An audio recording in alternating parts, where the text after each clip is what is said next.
I'm Maud, and until I turned 33, the most exciting thing in my life was when the accounting firm I worked for switched from PC to Mac. Not exactly thrilling, right? But then everything changed at a friend's birthday party. That night, I stood in the corner of a cramped living room, holding a soda and feeling uncomfortable in my too-tight dress.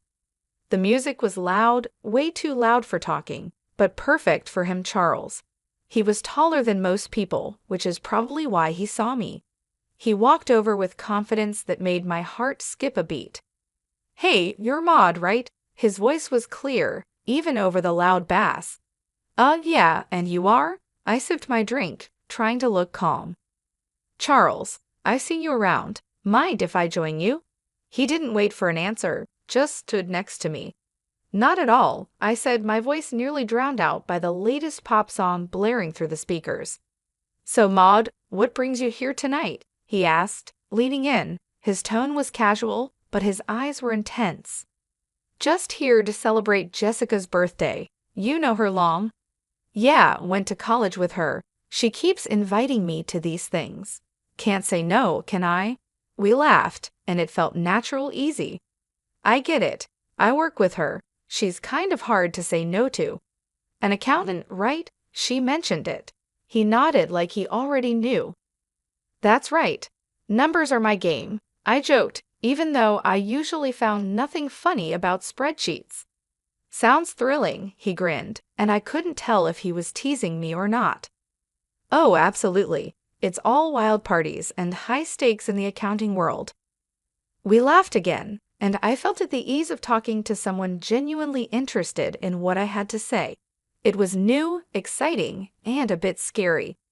"You want to grab some air," he suggested, nodding towards the backyard. I nodded, grateful to escape the noise. Outside, the cool air was a relief. "So, what's a guy like you doing in a place like this?" I asked, trying to sound more confident than I felt. "Just looking for a good time, I guess, and maybe someone cool to hang out with," he said with a smile that made his eyes crinkle at the corners. We talked about everything and nothing: movies, books we liked, how he was into graphic design, but stuck in a corporate job he didn't love. It felt like we'd known each other for years. As the night wound down, he pulled out his phone. "Can I get your number? I'd really like to see you again, Maud." I hesitated, not used to this kind of attention, but something about him felt right. "Sure," I said, typing my number into his phone. He smiled, his whole face lighting up. "Great, I'll call you. We should go out, just the two of us." "Sounds good." I managed my stomach doing flips. I watched him go, a part of me still in disbelief that this was my life now. Maybe turning 33 wasn't so bad after all. Maybe it was just the start of something truly great. The days after Charles' call felt like a blur. Before I knew it, I was getting ready for our first date. My nerves were all over the place since I didn't have much experience in this area. I chose a simple blue dress, nothing fancy, but hoped it would do the trick. Charles picked me up at 7 sharp. His car was a clean, well-kept sedan. Nothing flashy, but it suited him. As I got in, he flashed me a smile that could knock you sideways. "You look great, Maud." "Thanks," I mumbled, my face probably red as a tomato. "You look nice too." Dinner was at this cozy little French place he knew. The food smelled amazing, but my stomach was doing somersaults. We ordered pasta, him with some fancy sauce and me with plain old marinara. "So, Maud, tell me something about you that no one else knows," he said, twirling his spaghetti expertly onto his fork. I chuckled, playing with my food more than eating it. "Well, I'm pretty boring, but I guess not everyone knows I can solve a Rubik's Cube in under a minute." He raised his eyebrows. "Really now? That's pretty cool. You'll have to show me sometime." "Sure," I said, starting to relax a little. "What about you? Any hidden talents?" "I make a mean breakfast burrito," he boasted with a grin. "Best you'll ever have." "I'll take your word for it. Maybe you can prove it sometime." I teased. The conversation flowed, and for the first time in a long while, I felt like I was exactly where I was supposed to be. The next few weeks were a whirlwind. We saw each other constantly. Charles would come over after work, and I'd meet him for lunch near his office. He showed me his favorite spots around town, little nooks I'd never noticed before. It was like seeing the city for the first time. Things took a serious turn when he invited me to meet his parents, Brian and Camille. They lived in a small, cozy house full of photos and little decorations. Camille hugged me the second we walked in. "Oh, we've heard so much about you, dear," she said, squeezing my shoulders. "She's lovely," Charles said, and I could tell he was pleased. We sat down to dinner, and the conversation was nonstop. "So, Maud, Charles tells us you're an accountant. That must be interesting," Brian said, passing me the potatoes. "It has its moments," I replied. "Mostly just numbers, but I like the order of it." "And how's your family?" Camille asked, genuinely interested. "They're good, thanks. My dad's a businessman, always busy, but he's been really supportive of me. It was all happening fast, but it felt right. It was as if everything in my life had been leading up to this meeting. Charles feeling like someone finally saw me for who I was, not just some plain Jane accountant." One evening, a few months into our whirlwind romance, we were walking along the riverbank. The city lights reflected off the water, and it was pretty in a postcard kind of way. "Maud, I've been thinking," he started, stopping and facing me. "Yeah?" I asked, my heart starting to race. "I don't want to wait any longer. I know this is fast, but will you marry me?" Just like that, my world changed. No hesitation, no doubt, just a simple, "Yes, Charles, I'll marry you." The whirlwind didn't stop there. Soon after, I introduced Charles to my father. He took to Charles immediately, appreciating his straightforward manner and obvious affection for me. "He's a good man, Maud," Dad said, giving his approval, which meant the world to me.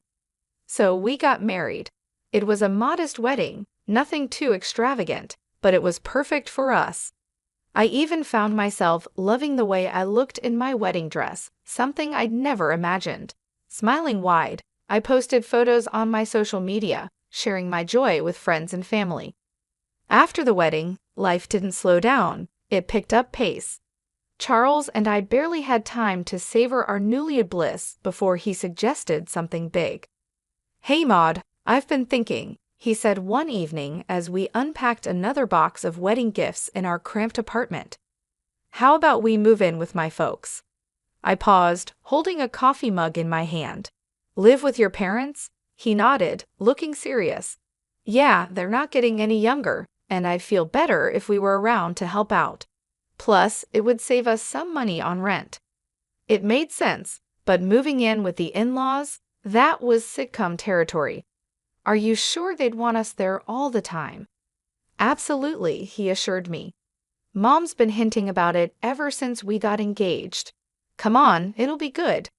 3 weeks later, there we were, pulling up to his parents' house with our lives packed into a bunch of boxes. Charles's mom, Camille, was waving from the porch before we even got out of the car. "Oh, Maud, we're so thrilled to have you both here," she exclaimed, pulling me into a hug that was a bit too tight. Brian, Charles's dad, clapped him on the back. "Welcome home, son, and you too, Maud."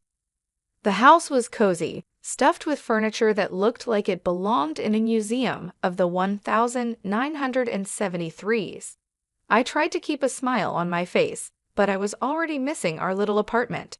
Charles sensed my hesitation. "It's going to be great, you'll see," he whispered as we carried boxes inside. The first few days were an adjustment. Camille was constantly hovering, always popping into our room to ask if we needed anything. "Just making sure you're comfortable," she chirped, while I tried not to cringe at the invasion of privacy. One evening, we all sat down for dinner, Charles, me, Brian, and Camille. The conversation was painfully mundane until Charles dropped another bomb. "So the house needs some major repairs," he announced casually between bites of meatloaf.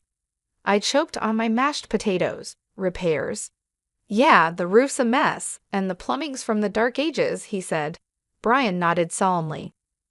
"We were thinking," Charles continued, avoiding my gaze, that maybe we could all chip in for the costs. I glanced at Camille, who was suddenly very interested in her plate. All of us. Well, I just got this pay cut at work, Charles muttered, so I'm a bit strapped at the moment. There it was. I felt a knot form in my stomach. I'll see what I can do, I managed to say, even though I wanted to say much more.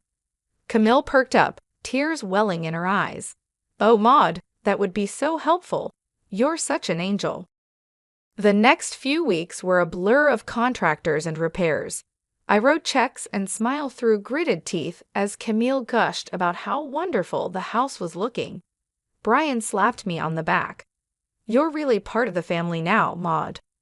Part of the family, sure, the part that pays for everything.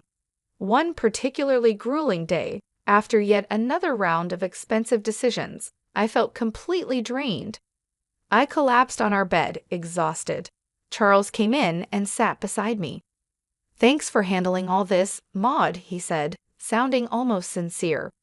It's fine, I lied, staring at the ceiling. I just didn't realize how much it would be.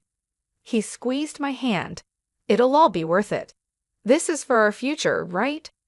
Our future, I echoed, not sure whose future we were building anymore. As I lay there listening to Charles's steady breathing, I couldn't help but wonder if moving in was the right decision. But there was no going back now. I was in this deep and had to see it through, whatever the cost. After the renovations, the house looked great, like something out of a magazine. Despite the financial strain, I felt a bit of pride looking around. We decided to throw a small dinner party to celebrate, just the four of us. That's when everything took an unexpected turn. We were in the middle of dinner, laughing and sharing stories, when Camille suddenly got quiet. The room felt heavy all of a sudden. She looked at Brian, then at us, and her eyes were teary. We need to tell you both something important, she said, her voice shaky. Charles and I exchanged looks. What's going on? I asked, my stomach tightening. Brian took a deep breath. The house? It's mortgaged, heavily mortgaged. We owe $300,000, and the bank could take it away if we don't settle the debt in 3 months. My fork clattered to my plate. What? You mean all the repairs we just paid for? Camille started sobbing. We were ashamed and thought we could manage it, but after the repairs and everything, there's just no way. I felt like I was in a bad dream. All the money, all the effort, and it was for a house that wasn't even secure. So, what are you saying now? My voice was sharper than I intended. Well, Charles started, his eyes avoiding mine. I was hoping maybe, Maud, you could talk to your father. Are you serious? I snapped, my voice rising. Ask my dad for $300,000? It's just, after his help, the house would be secure for us, for our future, Charles pleaded. Camille's sobbing grew louder, making me feel like the villain in this crazy drama. Please, Maud, it's our home. We've spent decades in this house. I was furious, but the tears and the pleading wore me down. I'll think about it, I finally muttered, feeling trapped. The next day, I called my dad, hesitantly explaining the situation. To my surprise, he agreed to help, but on one condition. I'll give the money, Maud, but only with a formal agreement, a receipt. I want everything documented. When I told Charles about my dad's condition, he wasn't happy. Why does it have to be so formal? Can't he just trust us? It's $300,000, Charles. It's a lot of money, and he's just being cautious, I argued, feeling the distance between us grow. He'll get his paperwork, Charles muttered, clearly annoyed. The paperwork was drawn up, and the money was transferred. Camille and Brian were relieved, constantly thanking me, but the air between Charles and me had changed. There was a coldness that wasn't there before. Just when I thought my life couldn't get any darker, tragedy struck suddenly. Maud, it's your Kayla, it signs. Her voice came through the line shaky and choked.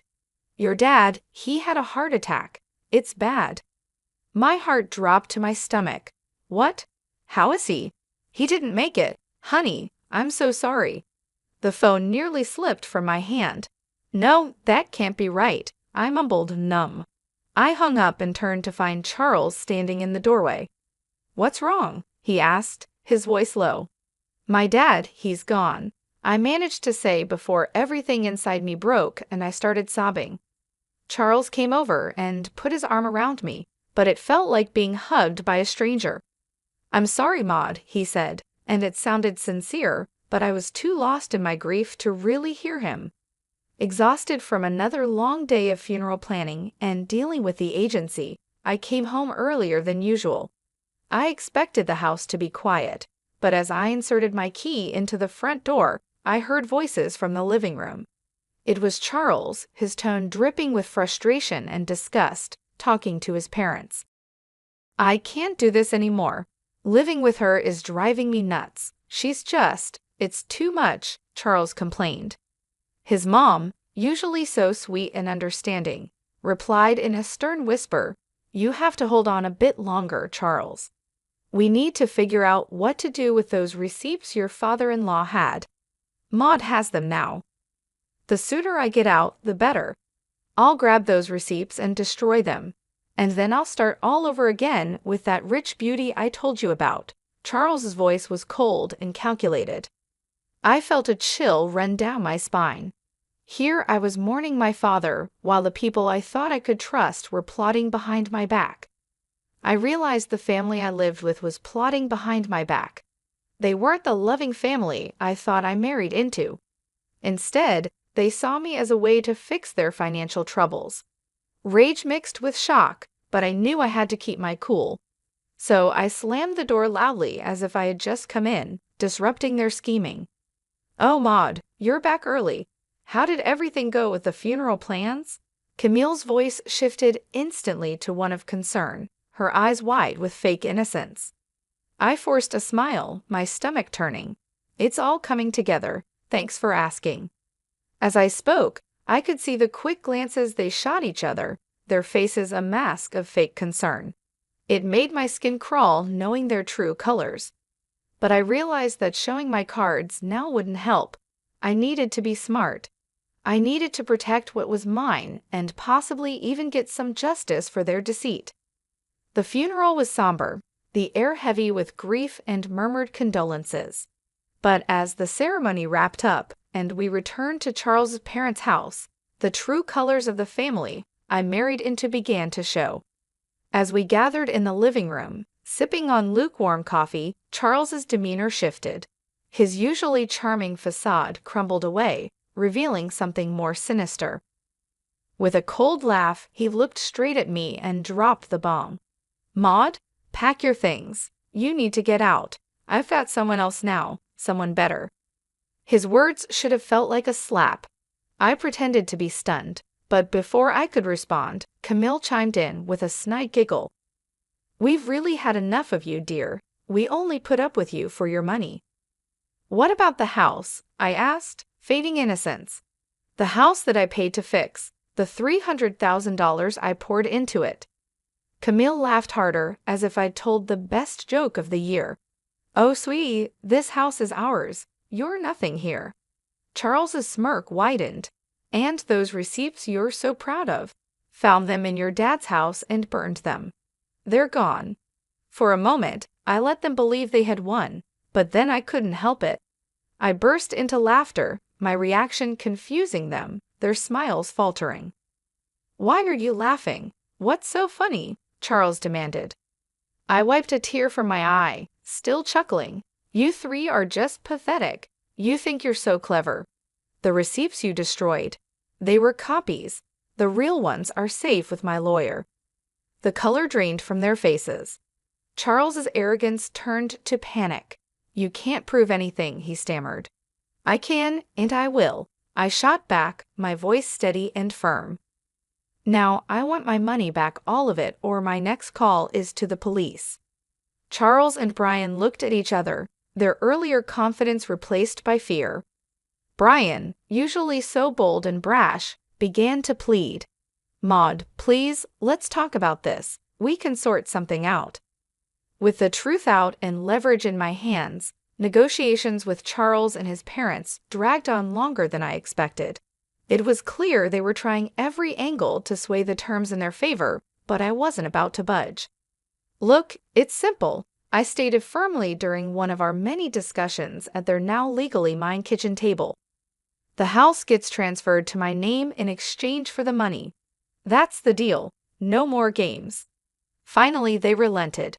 We all agreed that the best course of action was to make everything official and legal. I insisted that everything be documented by a lawyer and confirmed with the proper papers. "I want no corners cut," I emphasized. At the lawyer's office, the atmosphere was tense as documents were signed and notarized. I watched closely as each signature was applied, ensuring there was no room for further deceit. Once everything was finalized, I collected the documents related to the transfer and turned to Charles's mother, who looked deflated yet somehow still carried a hint of her former haughtiness. "I'll be keeping these in a safe place," I said, holding up the papers before slipping them into a folder, just to ensure no one is tempted to pull any stunts. With the legalities handled, the divorce proceedings were straightforward. Charles was quiet, his earlier arrogance nowhere to be seen. When the final papers were signed, I felt a weight lift off my shoulders. A chapter closed. On the day they moved out, I stood on the porch of my now fully owned house and watched Charles, his mom, and Dad carry their belongings to a rental van. Their movements were slow, the mood somber. I couldn't help but feel a mix of satisfaction and sorrow. This wasn't how I imagined my marriage ending, but under the circumstances, it was the best possible outcome. After everything settled down and I began to enjoy my newfound peace, word got back to me through friends about Charles and his situation. Apparently, the grass wasn't greener on the other side. His mistress had dumped him not long after our divorce, and his parents were now crammed into a tiny apartment, a big downgrade from the comfortable house they once had.